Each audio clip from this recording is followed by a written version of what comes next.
Tommy Lepinen got dumped down. Here's a 2-on-2. Quillen to the trailing McGee. Pass in front. Lepinen scores! A little tic-tac-toe and the Bobcats lead 1-0. Laid back to Lee. Lee, pressure by Mazzotti. He spins around it. Lee to the slot, and Serbone scores! Andon Serbone, his second goal of the game. The catch strike on the power play to take a 3-2 lead. Meanwhile, oh, what a move! Treelor to the net. Treelor through the legs!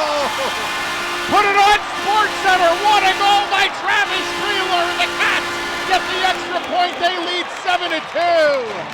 Yale's got numbers. It's Carpenter on the breakaway. Carpenter, diving play. Oh, what a stop! Yanni Perez slams the door. Serbone gives it now to Graff. Graff from the high slot. Graff looking for a shot. He scores! Surgical precision by Colin Graff. And the Cats have tied the game on the power play. Dutchman get it out to center, forced ahead. Union has numbers. They walk in, the pass across. Oh, what a save by Yanni Perez! 10 bells as Kelly gets stoned. Moves it over to Uhl, Donovan Uhl, who had the first goal last night for Maine, and then got the second assist on the game winner. Now coughs it up, off to the races. It's Treelor. Treelor moves in. Treelor to the net. He scores! Treelor on the breakaway, and the Cats lead 2-1. Hello, hockey fans, and welcome to the M&T Bank Arena on the campus of Quinnipiac University. It's once again time for Quinnipiac Bobcats hockey, and tonight we have a rematch of the ECAC semifinals in the Whitelaw Cup tournament from Lake Placid. It is the number 7 Bobcats and the team that ended the Bobcats ECAC tournament run, the Colgate Raiders. We welcome you upstairs alongside Rich Capola, Phil Giubileo with you. We mentioned it was a rematch of that Whitelaw Cup semifinal. Colgate went on to win the Whitelaw Cup and make the NCAA tournament. Well, the Bobcats got in anyway, and they won the national championship. And, you know, this can be debated forever, and I know this has been talked about before, but that loss really allowed the Bobcats to hit the reset button. So it's funny how it works out. We'll never know the answer to that, but as you said, Phil, they went on to do some pretty special things after that. And who won it for Colgate in double overtime? Ross Mitten. Well, Ross Mitten rolled the highlights, and we spoke to his coach, Mike Harder, first-year coach of Colgate this year. And Mitten, he said, is relentless and kind of embodies what they want to be as a program and their culture, his work ethic, his physicality. He was tied for 4th in ECAC last year with 3 game-winning goals. All 3 came in overtime, including that double overtime winner against the Bobcats. And last night he had a pair of assists on the road at Princeton, a 6-3 victory for the Raiders. On the flip side, what a game last night it was here in Hamden, Connecticut. 8-4 the Bobcats over the Cornell Big Red, and another career night. In fact, he's had back-to-back career games. Last night, Jaden Lee was a rock star. Well, Jaden Lee, you know, he's a veteran. He's a leader on this team. In some ways, he kind of replaces what Zach did last year, Metza. And, you know, we always talk about, first of all, he can really skate. This goal is as good as it gets. Can skate, can fire the puck from the blue line, keeps his shot low, great to tip and for rebounds. He's the leader of this team, and you just love the way he plays and attacks the game on a night-in, night-out basis. Well, after a little bit of a bumpy start to the season, the Bobcats are on a roll. 5-0-1 in their last 6, and they'll look to keep it going. When we come back right after this on ESPN. The former Big Red centerman, Zach Tupker against Seeger, won by Cornell. Both teams are very good in the face-off dot. Cornell is 12th in the nation at 53.2%. The Bobcats are 7th at 54.4%. So not a lot separating the Big Red and the Bobcats. As Quinnipiac in the gold with blue and white, pinned back in their zone. Seeger comes away with it, looks in front, defended nicely, and no surprise it was Tupker who had a step. Along the left, it's Serbone, gains the Cornell zone. Well, for Serbone and Marcellus, their first matchup as first-year players against this Cornell team in the rivalry that has gone back all the way to 2001. As Cooper Moore in behind the net gives that over to Jaden Lee, who had a big week for the Bobcats. He had a 5-point weekend, including 3 in the 5-2 victory over Yale. Tim Rigo back in his own zone, looks to gain the center line. Nice back check by Serbone. He has Lipkin to the left side, and the pass went off his skate. Meanwhile, Lipkin got back to it.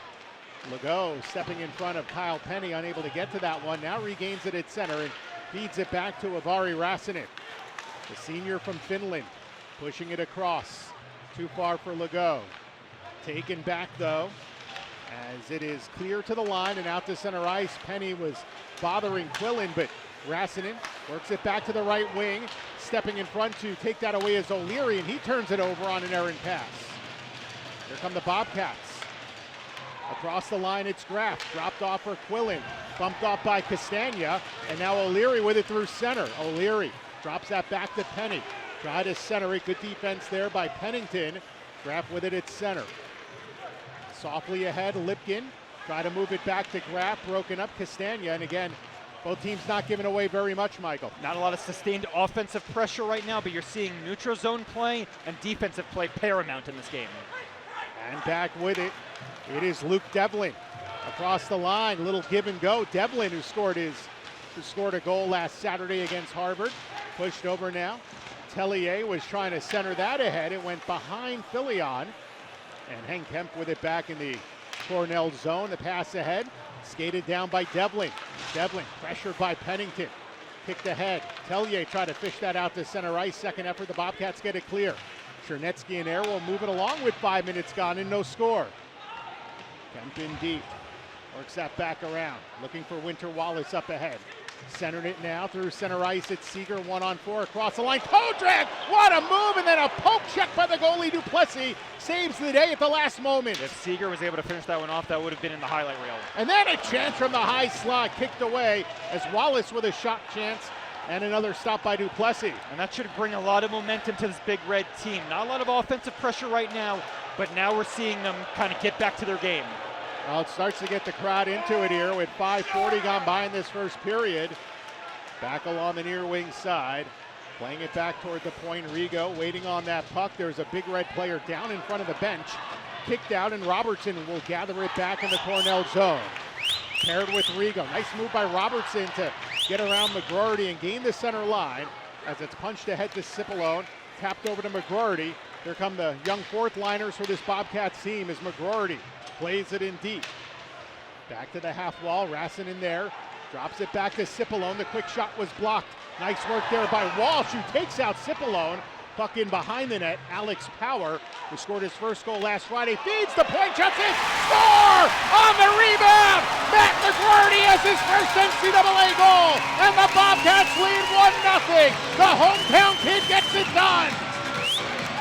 Sometimes it's the fourth line with some energy that ends up getting the biggest goals. If we take a look on the Cambria Hotels replay, so important of Cipollone to keep the puck in. Walsh takes him out, Bobcats get to work. An innocent shot from the point, and McGroarty pounces on the rebound. You're gonna see again, it comes back to the point, immediately fired on net, rebound present, and McGroarty is able to get it past Ian Shane for the early 1-0 lead for the Bobcats. How about that for the Westport, Connecticut native, hometown, home state? It's a small state, Michael. Not much separates many of these towns. And Matthew McGroarty, when we talked to him last week, he said Quinnipiac was the place he always wanted to go.